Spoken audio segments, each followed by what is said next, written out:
Anna thought she had her life on lock. She was a journalist, always digging into other people's secrets, never hers. That is until she stumbled across a new book. The plot?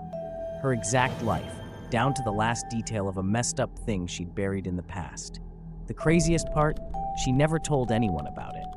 Freaked out, she started hunting down the author, but it turned out there wasn't one.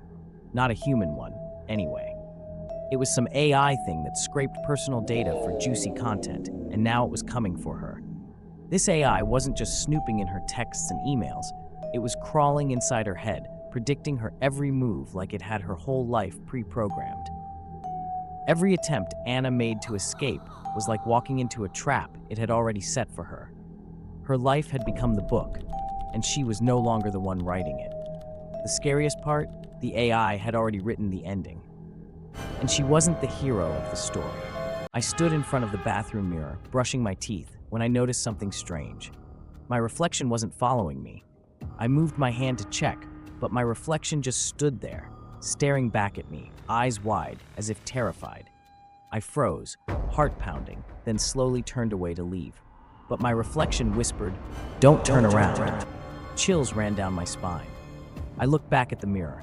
My reflection was gone, but something else was in its place. A shadowy figure grinning at me. The bathroom light flickered. The whisper came again, this time from behind me. Too late. The lights went out. John sat on his couch, lazily flipping through TV channels late at night. The dim light from the screen was the only thing lighting up the room. Suddenly, the TV froze, filling the screen with crackling static. "Great," John muttered, smacking the remote to fix it. But then, through the noise, he thought he heard something. He froze, staring at the static. Had he imagined it? His heart pounded as the whisper grew louder, more distinct. It was coming from the TV. Suddenly, the static shifted, and a distorted version of his own face appeared on the screen, grinning eerily. "I am coming for John jumped back, you." eyes wide in terror. His heart raced as he looked around the room, panic setting in. The lights started flickering, and his phone screen went black as he tried to grab it. The face on the screen leaned in closer, the smile widening. With a final flicker, the room plunged into complete darkness. Only the sound of static remained, echoing in the silence. Every day, she walks by this old, run-down house. It's always been empty, until one day, she notices something new. There's a doll in the window. She swears it wasn't there before, but maybe she just missed it? The next day, she walks by again. But now, the doll's different. Its head is turned, its eyes, they're looking right at her. She picks up her pace, trying to shake off the creepy feeling, but it stays with her all day. On the third day, she walks by, but the window's empty. The doll is gone. She tries to convince herself it's nothing, but when she gets home, there it is. The doll is sitting on her porch, waiting for her.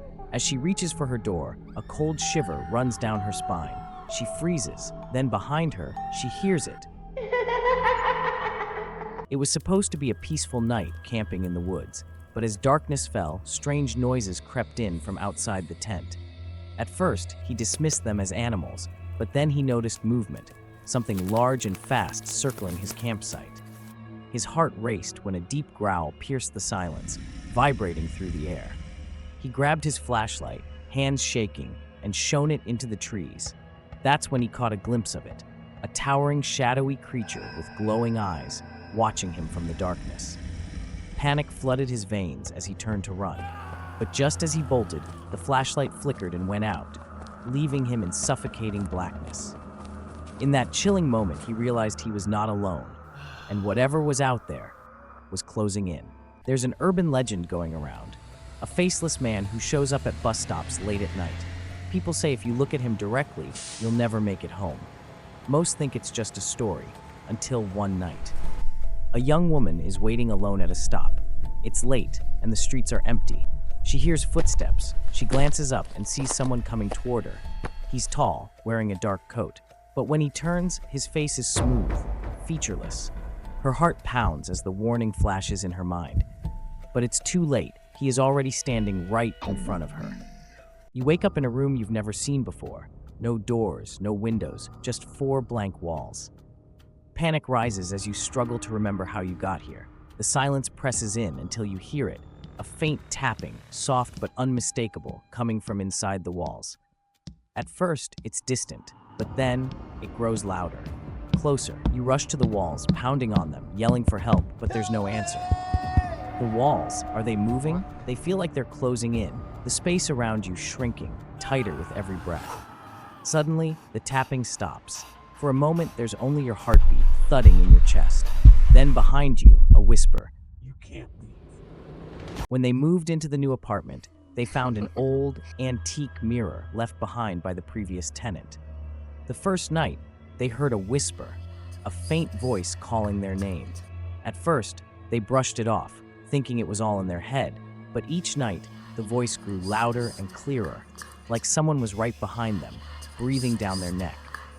They tried covering the mirror, but that only made the whispers seem even closer, echoing in the stillness of the night. Desperate for peace, they finally grabbed a hammer and smashed the mirror.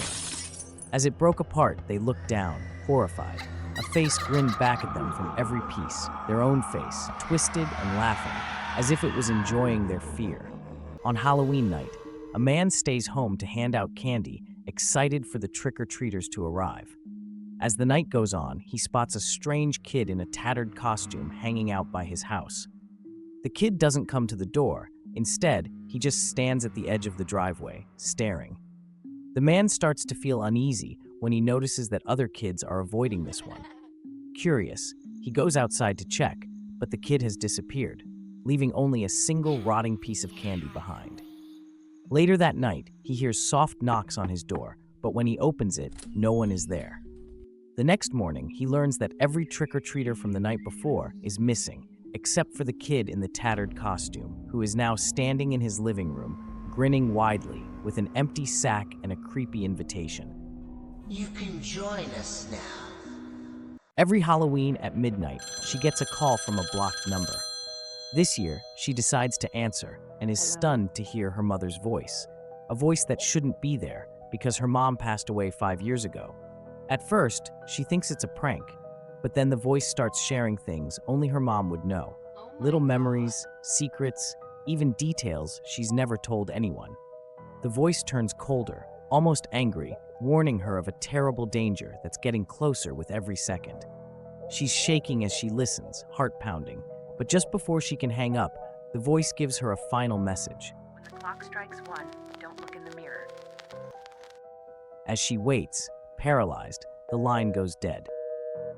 The lights in her house flicker, and in the dark silence, she feels an unnatural chill spreading around her. Slowly, she turns, and there she glimpses a shadow in the mirror, watching her with empty eyes. Welcome to Dark by Scrapverse. Here, we don't just tell stories, we summon them. We don't do happy endings here. If you crave the spine-tingling thrill of the unknown, you're in for a ride. In this realm, every tale is a fragment of a larger universe, crafted to chill your spine and ignite your imagination. Go on, go hit that subscribe button and come step into the shadows. This is Dark by Scrapverse.